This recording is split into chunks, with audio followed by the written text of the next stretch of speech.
HARTH, Action Injury Law Group, here with co-counsel Stephen A. Hart, McLaughlin Eldridge, and we're here on the behalf of the family of Isaac Goodlow. Earlier this morning, we met with State's Attorney Robert Berlin and his staff. He shared with us his decision on the Isaac Goodlow case.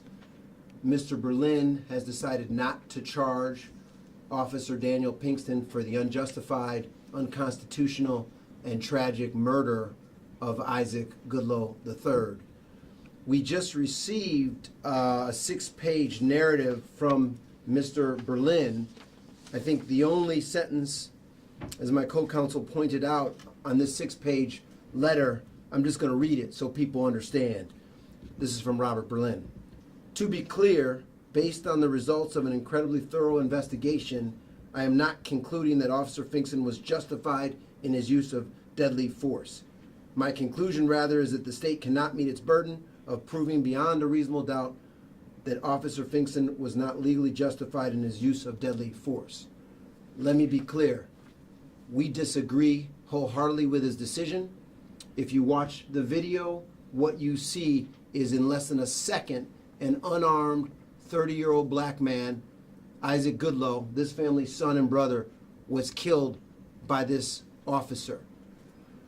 The other news that we learned this morning from our discussion with Robert Berlin was that Officer Pinkston was, rightly so, terminated from his position with the village of Carroll Stream and their police department. We are going to move forward with the civil action in this case. We are going to do everything we can to get some level of justice for Isaac's family. There's no real justice because Isaac is not coming back.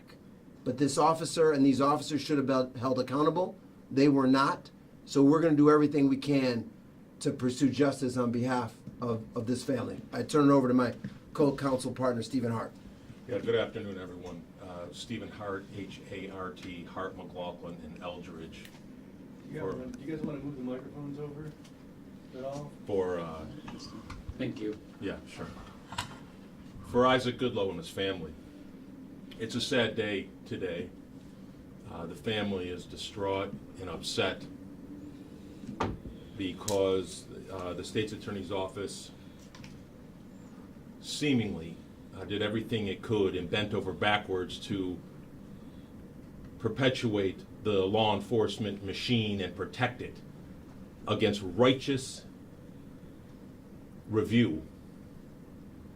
And it refused to hold its officer responsible. Make no mistake, we're here today because a cop killed a young black man in his own home, an unarmed young black man in his own home.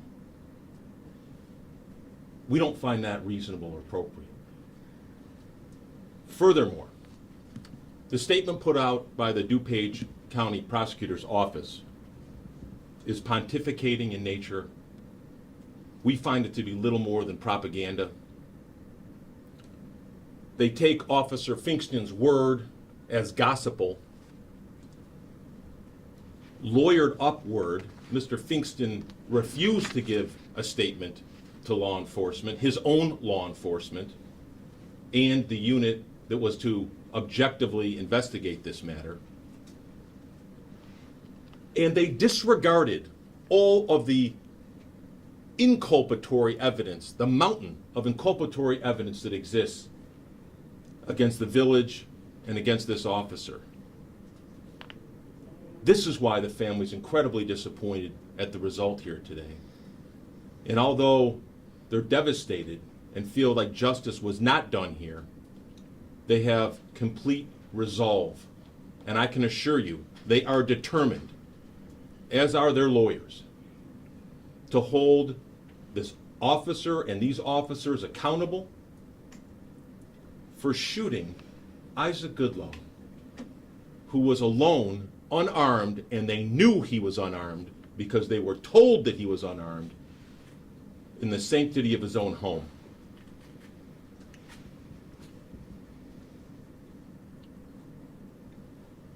The most troubling part is that although Andrew read to you the conclusion, which is they're not saying that the officer did not engage in inappropriate deadly force.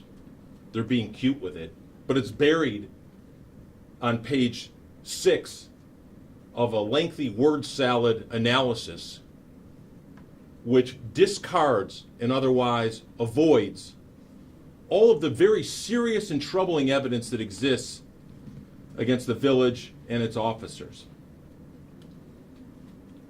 So, what's next? We are going to appear in the Federal District Court for the Northern District of Illinois next week. We're going to demand once and for all that the village turn over all of the videos, body cam worn videos, all of the other evidence collected, all of the ballistic information immediately, which they have failed and refused to do despite our multiple requests. They're hiding the evidence and they're refusing to turn it over. And we're going to ask the court to stop that immediately. And then we're going to ask the court to set the nearest possible trial date available so that this family and the community, really, of Carroll Stream can seek justice. That's all we have to say. We spent an hour with the district attorney this morning with the family, and we heard their version. We heard the statement by the officer who unjustifiably shot and killed Isaac. Well, Isaac can't speak from the grave, and this officer's story is, from our perspective, untrue.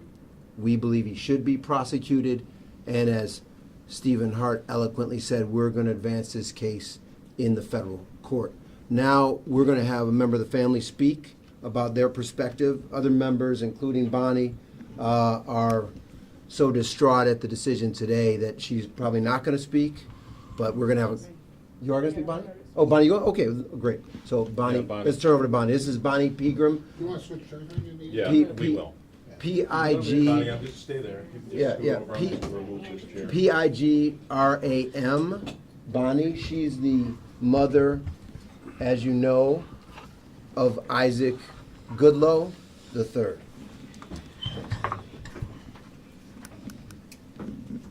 My name is Bonnie Pittman. My heart and my soul is broken in pieces all over again. Justice was not served. Isaac was not treated. Isaac wasn't silent.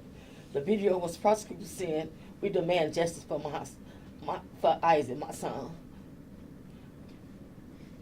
Why don't you say that again? What, Yeah. what is it that you want? You want justice? I want justice for my son Isaac. Because I feel the pain all over again. And what did you see this morning, Bonnie? What did you see this morning? It just wasn't right. I felt like it was a lot of stuff that they showed us, the videos of the girls or whatever. I just felt like they just did everything wrong, and they don't want to tell the truth, or they hiding something because they know that what they did, how they came into his apartment, they was wrong. They violated his constitutional rights. That's what they did. He was unarmed. My son was unarmed. So we will, did you want to speak as well? We have one, you done, Bonnie? Okay. Let's go here. We have a few other family members speak, and then we'll take a couple questions. Say in Spanish for me.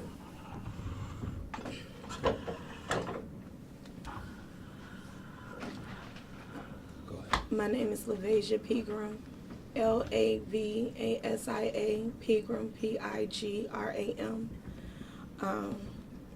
I just want to say on behalf of my family, we are devastated and sick to our stomachs that Mr. Berlin did not make the correct decision.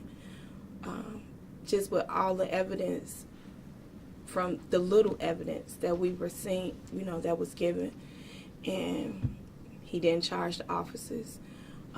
As Andrew mentioned, he didn't justify it. So I don't understand, And it's very hurtful to our family that we, as my aunt spoke and said, it feels like the same day all over again. And we want justice. And I told Andrew, we are going to fight. It's war. We're going to fight. We're not letting this go. And we're going to do it the right way. And we just want justice. Who else wants to speak?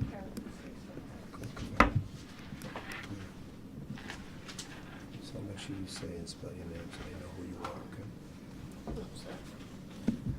My name is Jania Reynolds, Genia, last name Reynolds, Reynolds.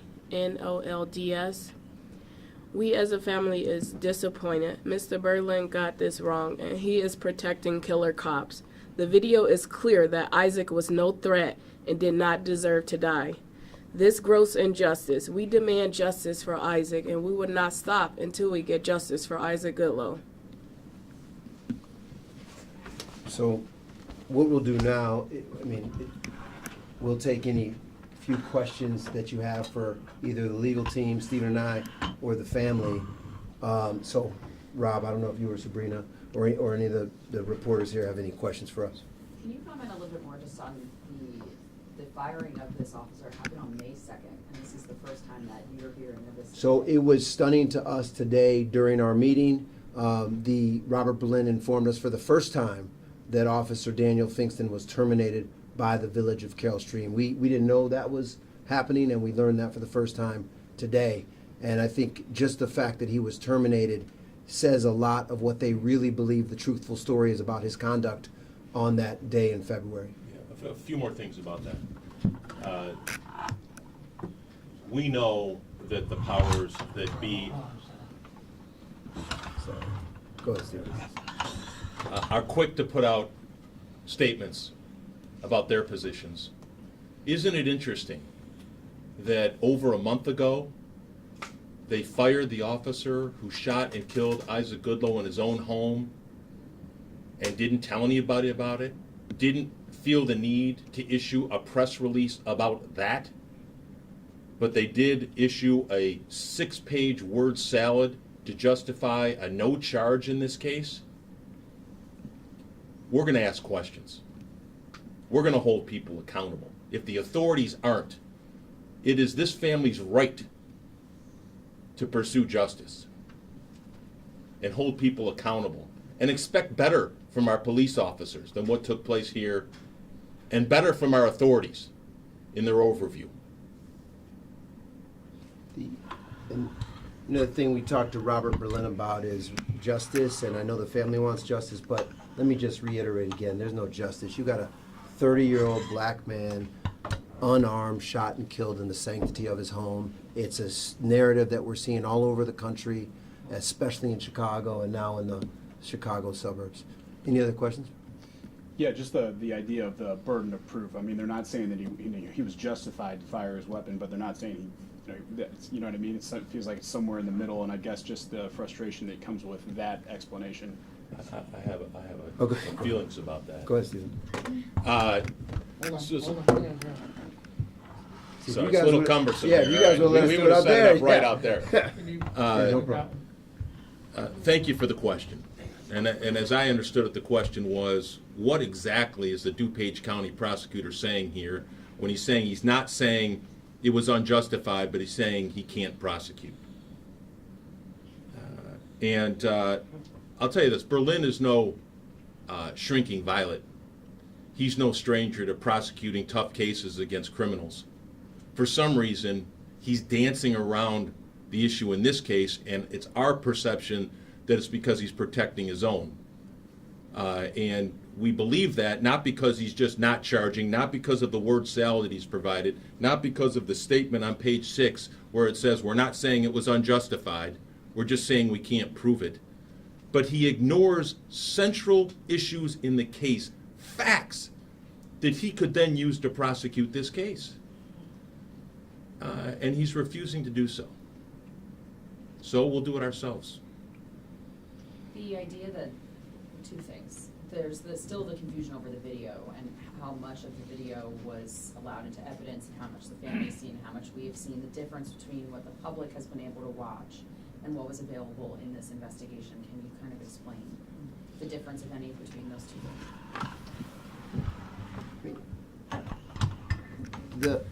The reality is that DuPage County showed us what they wanted to show us, but didn't show us everything.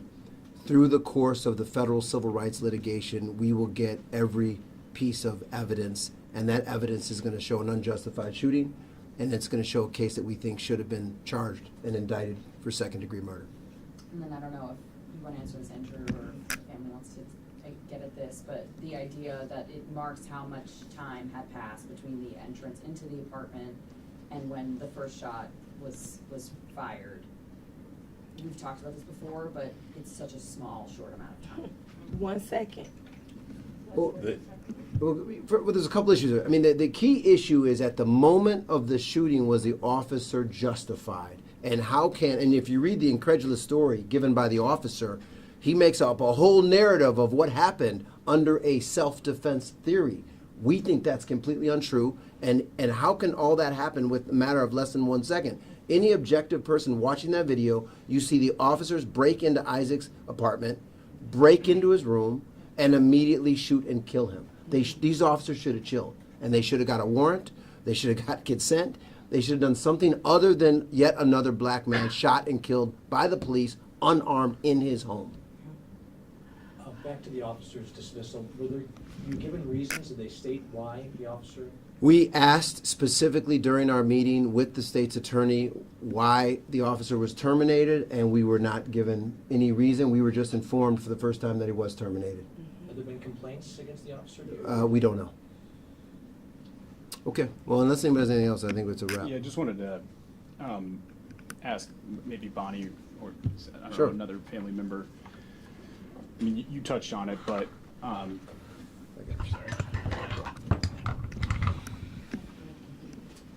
how emotional, how frustrating is it for you that this is not going to be determined whether or not that this officer should be held liable is not going to be determined by a jury rather than by the state's attorney? I'm very frustrated because I thought he was going to do the right thing. Because they know when they went in there, they did wrong. They covering up. That's why they're not showing everything. They're covering up. And that's how I feel. Anything else? Okay. Thank you all very much. And to the reporters here, I'd love to know Mr. Berlin's perspective about some of the stuff they offered in that 6-page letter. I'm assuming you'll be following up with them. Oh, Michael Pegram wants to say a word. Isaac's younger brother.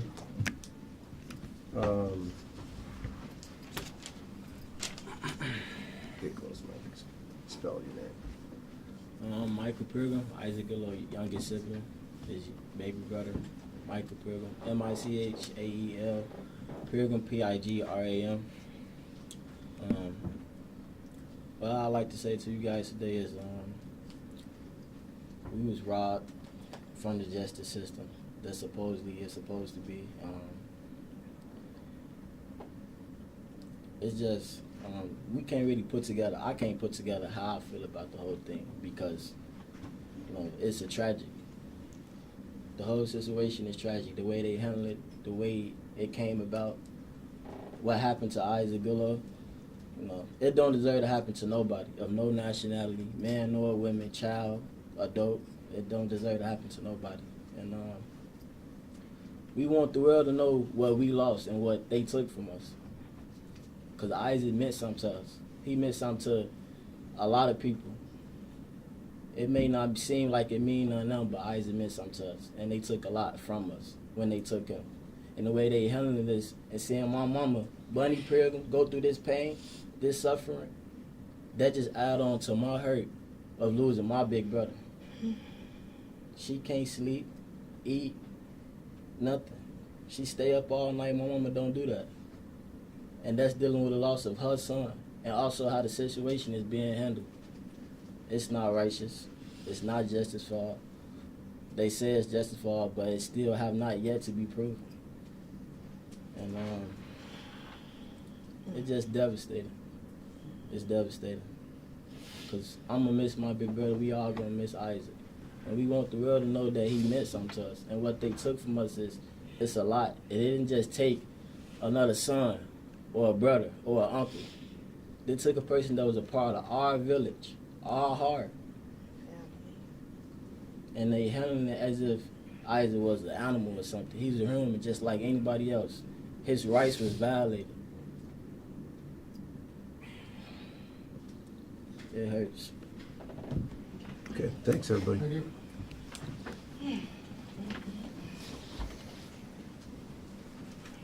Let's just roll back to that. Yeah, just roll there for a minute.